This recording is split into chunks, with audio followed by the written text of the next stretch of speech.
Buongiorno a tutti, oggi vi parlerò di questo libro, Congo di David Van Rijbroek. Questo è un libro veramente interessante e attuale, descrive la storia del Congo dalla dominazione belga, dall'800 fino ai giorni nostri, fino al 2010. Io ho letto la seconda edizione nel 2018 e l'ho ripreso in mano recentemente a seguito dell'omicidio del nostro ambasciatore Attanasio, del carabiniere Iacovacci che gli faceva da guardia del corpo, e del loro autista. David Van Rijbroek trasmette il suo amore e il suo rispetto per questo Stato in ogni pagina di questo libro. Suo padre ha lavorato per tanti anni in Congo e lui vi è andato diverse volte a conoscere, a documentarsi, a intervistare la gente, ha intervistato gente di tutti i tipi, dalla gente di strada, ai signori della morte, ai politici, è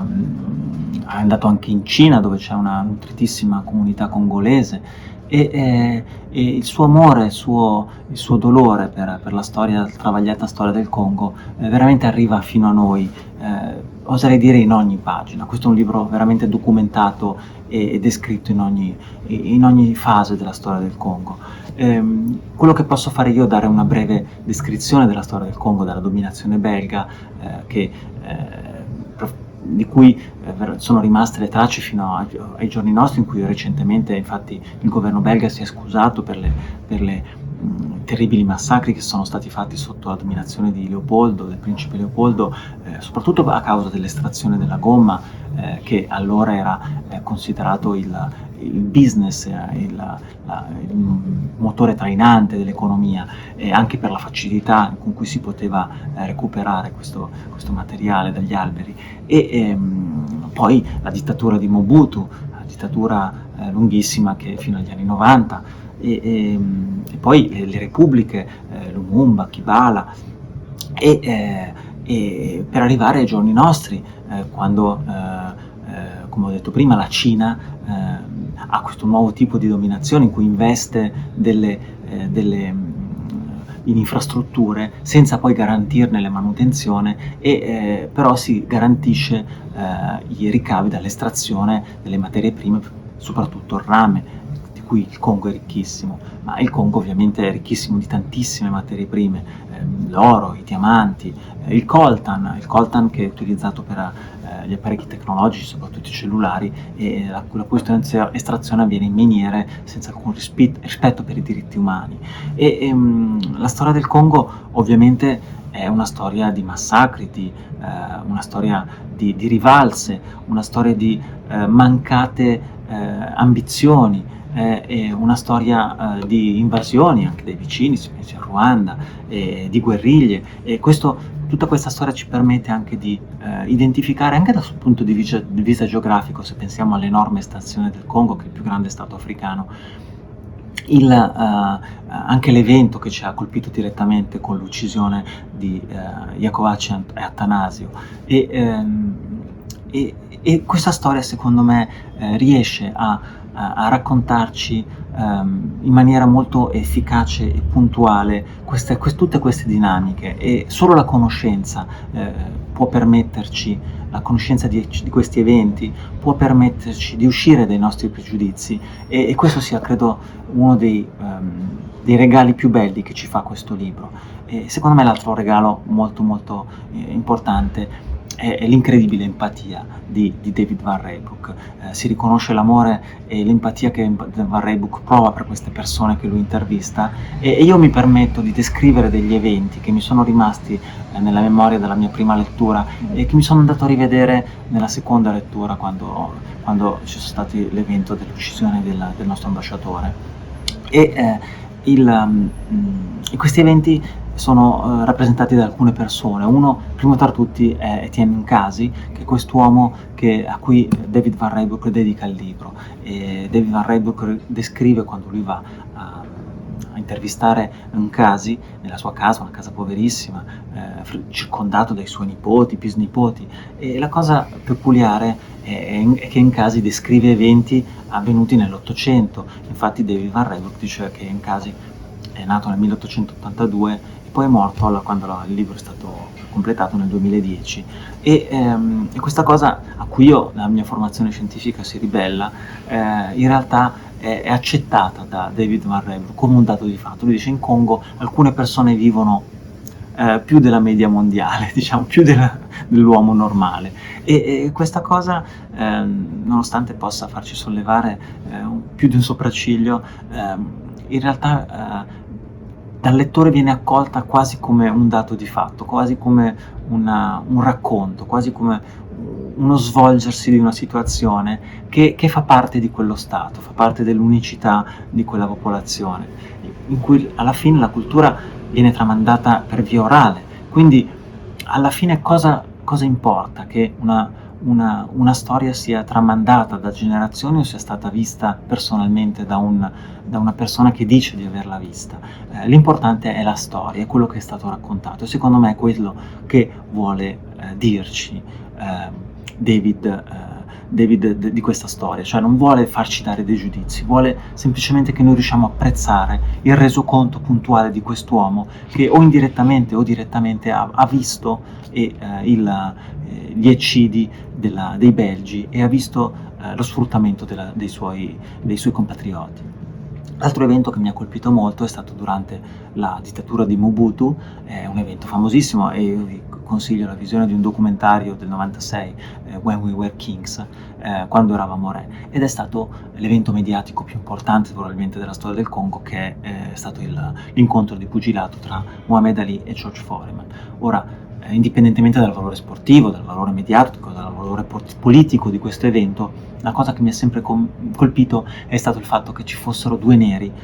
uno contro l'altro, ma due neri separati anche politicamente e socialmente, e in qualche misura questa cosa, che è stata anche un po' cavalcata,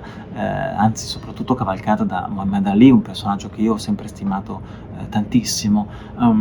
però secondo me in questo caso è stata un po' forzatamente calcata, perché è vero che gli errori di George Foreman, magari anche dovuti alla sua ignoranza, il fatto che lui sia arrivato con questo pastore belga, che comunque era il cane dell'esercito, che fino a pochi anni prima aveva dominato, aveva ucciso i congolesi, che in quel momento si chiamava Zaire, e il suo modo di vestire, il suo modo di fare, insomma, George Foreman era stato identificato con l'Occidente, con il bianco, quindi per i congolesi era un bianco contro un nero, era l'Africa contro l'America, l'Africa contro l'Occidente, e quindi questa cosa a me è sempre un po' dispiaciuta, l'ho sempre trovata un peccato, un modo per sviare l'attenzione. Allora non voglio dare dei giudizi, la storia è storia, però in quel momento c'era una dittatura e quindi c'erano delle situazioni che potevano essere sfruttate, secondo me, in maniera più costruttiva. Comunque questo è quello che è successo e sicuramente voi vi farete un'idea diversa da quella che è stata la narrazione dei fatti. Un'altra cosa che mi ha colpito molto di questa storia è la situazione femminile. Ovviamente la società congolese è una società di tipo patriarcale, però le donne negli anni hanno saputo recuperare un'indipendenza sia sociale che economica, e questo ovviamente con grande sorpresa dei loro compagni e degli uomini che le circondavano. E mi viene in mente, non so, la storia di Regina, una storia che David Van Rebbe racconta negli anni 90, questa donna, questa direttrice di una scuola femminile, che partecipa attivamente alla politica in queste confederazioni che venivano,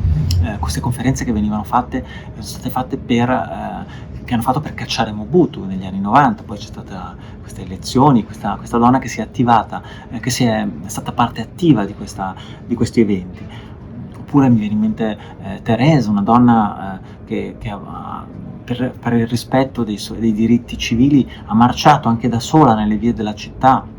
prima con 3 compagne. Lei aveva fatto un po' di volantinaggio per sensibilizzare le varie persone, e è stata arrestata, torturata. Poi l'anno dopo comunque ha voluto ancora fare una marcia, erano in 10, non erano più in 3, e anche lì le hanno arrestato tutta la famiglia di Teresa, tra cui il figlio di 16 mesi, e però questa caparbietà, questa voglia di rivalsa rimane nelle parole, nelle pagine di questo libro, e secondo me colpisce fortemente. E poi si arriva ai giorni nostri. I giorni nostri c'è la Cina, i cinesi sono arrivati in Congo e hanno cominciato a vendere i loro prodotti a basso costo, e un sacco di congolesi, insomma, anche tante donne molto intraprendenti, hanno detto: ma perché io devo comprare prodotti dai cinesi qua? Io vado in Cina, li compro lì a un prezzo minore e poi li rivendo guadagnandoci di più. Ed è quello che hanno fatto. C'è la storia di queste donne, non solo donne, ci sono tanti congolesi che vivono di questi commerci, ma alcune donne hanno avuto il loro riscatto sociale e economico anche soprattutto grazie a questi commerci. Adesso vivono con la loro casa, con la loro famiglia, e sono diciamo, un esempio di rivalsa veramente importante. Poi Van Riebeck è andato anche in Cina a descrivere questa comunità congolese, ed è particolarmente interessante la storia di questo cantante congolese che canta in mandarino e cantonese, e lui gira la Cina, e se pensiamo, a me viene in mente Still Life, un film cinese in cui si vede questa band che suona, e possiamo immaginare quanto diciamo, le band locali che suonano siano importanti anche nel tessuto sociale cinese, e quanto questa persona possa diciamo, vivere cantando direttamente in cinese, diciamo, non dico l'integrazione, ma quantomeno un nuovo tipo di società, che a noi sembra qualcosa di assolutamente sconosciuto, da vedere, da immaginare. E poi un altro evento veramente interessante, a cui Van Riebeck dedica un capitolo, sono le birre e la commistione tra birra e musica. La musica è veramente importante in Congo, ci sono state diverse generazioni di musicisti, le cui canzoni hanno ispirato migliaia di congolesi, e ai giorni nostri ci sono questi due grandissimi musicisti, di cui uno dei quali Van Riebeck descrive, diciamo, l'acquisto da parte di una di queste due birre. Praticamente lui era testimonial di una birra, passa all'altra, e quest'altra è di proprietà dell'Heineken, ancora sempre gli europei, no? Che entrano nelle dinamiche sociali congolesi, e crea questo evento in cui vogliono festeggiare questo passaggio di partnership commerciale, e quindi c'è la commistione tra musica che ispira i congolesi e agita gli animi e li fa sperare, e birra, che in qualche misura è una sorta di laccio che viene dato ai congolesi, no? Una sorta di modo per tenerli sotto controllo, almeno io l'ho sempre vista così questa cosa. Ovviamente la storia del Congo, Van Riebeck chiude il libro, diciamo, con una velata ma non troppo speranza, perché poi ci sono anche le dinamiche religiose con questi santoni, e comunque la fine della Terza Repubblica con i suoi problemi, la corruzione, questi palazzi costruiti anche dalla Cina, dalla Francia, che sono completamente in disuso, perché non c'è manutenzione, e poi il motivo per cui ho ripreso in mano questo libro, per cui ve lo racconto, ovviamente è stato l'evento, come ho detto prima, dell'uccisione del nostro ambasciatore, della carabiniera Iacovacci, che ci hanno coinvolto direttamente. È brutto dare un coinvolgimento personale in seguito al coinvolgimento di un nostro compatriota, però ovviamente l'analisi di questi avvenimenti, anche dal punto di vista geografico, secondo me può avvenire soltanto cercando di capire meglio le dinamiche sociali e storiche e politiche di questa nazione così importante e interessante. Quindi io non posso che consigliarvi con tutto il cuore la lettura di questo libro, e vi ringrazio per l'ascolto e vi saluto. Alla prossima.